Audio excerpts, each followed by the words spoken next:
paintings. So I decided to do a small series of videos on hard surface sculpting. I think it's something that generally gets overlooked for the most part. I think there are a lot of good tools here, and I wanted to focus on a few of them, especially if you're going to get into maybe stylized art, or you're going to get into environment art and you don't want to use things like 3D Studio Max or poly modeling. There'll always be a place for those. ZBrush has added a lot of cool tools, and it can give you a lot of power in creating hard surface models, staying almost completely in ZBrush. This is just a subtool from the Z-Sphere that was already in ZBrush in the lightbox. I made it an adaptive skin and gave it more subdivisions. So, one of the things about hard surface sculpting or putting in hard surface detail is you really need to have the geometry to support it. If you're doing stylized characters or inorganic things like weapons and stuff, and you want to start putting in hard surface details, making clean, crisp edges, you have to have the geometry to support that. So make sure when you're ready to get that far and really make the things look sharp and flat, make sure that you have the geometry. So the first brush we'll cover is I like the trim brushes. We have trim adaptive and trim dynamic. There are more brushes. If you go into Lightbox under brush, there's tons of them. Now you may have already been through these and found some ones that really work for you, and to be fair, I have not gone through all of them. Like there is a whole folder for trim. So you may find one that I'm not covering today that works better or that you like better. Explore. There are so many brushes in here that just couldn't make it into the main window. So go in here and check some stuff out. And I'm using ZBrush 2020, so there might be a few more here than what's on yours. Trim adaptive is a pretty harsh brush, but very good for making something really flat really quickly. Essentially it just picks wherever I'm hovering over, when I start sculpting, it'll pick that first place that I start as a plane, an axis. It'll just flatten everything on that axis. So if you're not careful, you'll tear right through your model. But if you have something that is fairly flat, like a fairly straight angle, and you wanted to make it completely flat and sharp-edged, this could be a really cool brush. It could be really effective. But when you have something that's like round, like this, it's going to have a hard time picking which axis to just start flattening. But when it does flatten, it does a pretty good job. You can see that it's nice and sharp. Now the other brush is trim dynamic, which is similar, but in this brush it allows for more flexibility. It's not as harsh. It still does a similar function as the other one, but for some reason it allows you to kind of go in and be more sculptive with it.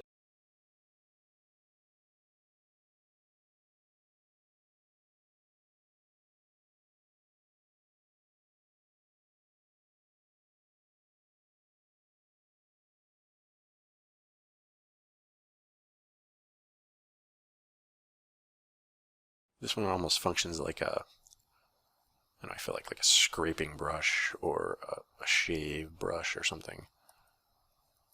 Almost like if you had something similar on real clay and you're just kind of like chiseling and shaving off.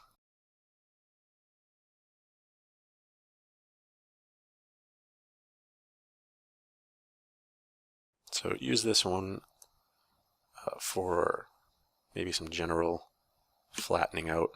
Use this plus like a smooth. I think you could get something pretty nice. It's not as sharp as trim adaptive, because I think you have to work at it a little bit more, but it is more flexible with your sculpting. So you could use a combination of them. So say I flatten it out like this, and then I want it even cleaner. You could go back to a trim adaptive.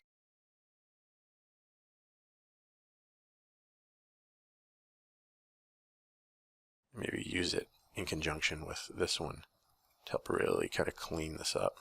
You can kind of smooth it in between here too. That helps.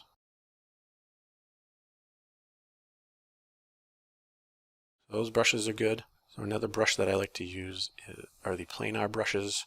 They have one in here, and you can find more in the light box.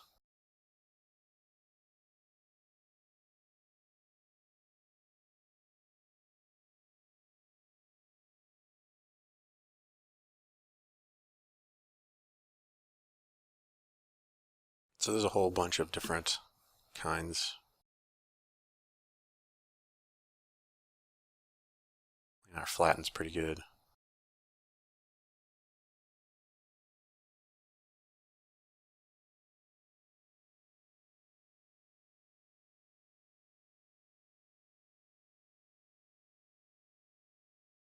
It kind of lifts up the clay as it flattens. So it might not be exactly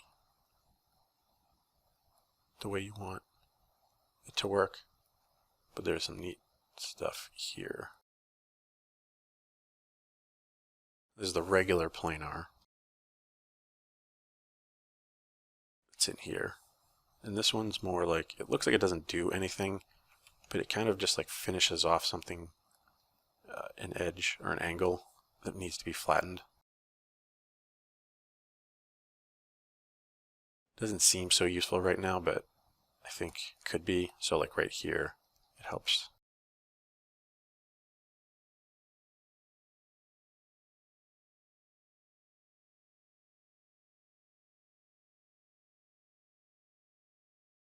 All of these brushes have a function and a use.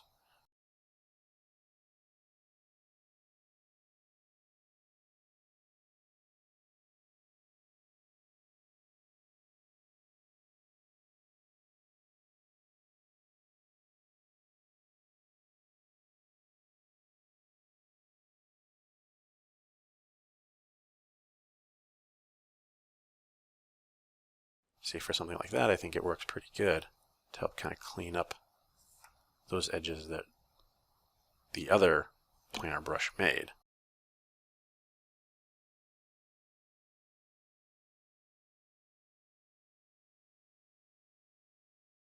So anyway, those are planar brushes, polish brushes. Now we have polish and we have H polish. Polish I don't like, it's very soft. I feel like it doesn't do what I generally want it to do. It does kind of flatten it out, but it's got a very big fall off. A little too soft for my liking. Again, all the brushes have a use, and someone probably out there uses this to great effect. The one I like to use though is the H polish. This one's generally the kind of go-to hard surface brush because it does a very clean edge. It makes everything very flat.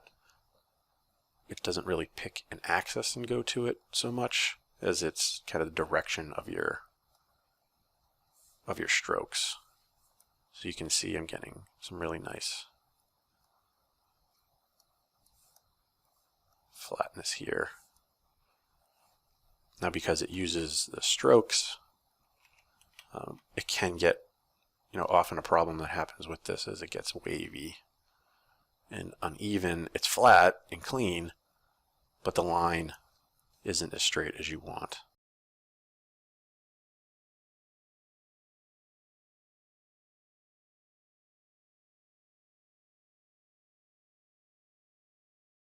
One thing that does help with this brush to use in conjunction with this brush is the pinch brush. It helps kind of pinch the edges together. But you have to use this very gently. Start to pull the lines tighter here. so you can really get that kind of crisp edge. And it looks nice. You just have to be careful and have to go lightly and kind of build it, or else it's going to get super wavy and uneven. It's going to look bad. So I say use your pen and very lightly build it up, or else that straight line that you made won't be straight anymore. You can see kind of at this cross section here, it's going to be hard to make those lines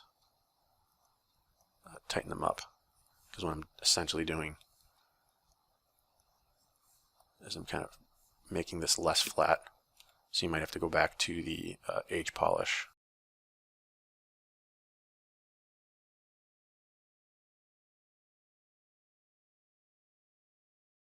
Kind of re-flatten things out, or one of the other brushes. See, my age polish now is kind of damaging this. So, you know, one of the other brushes might be really good here. Maybe it's the planar brush.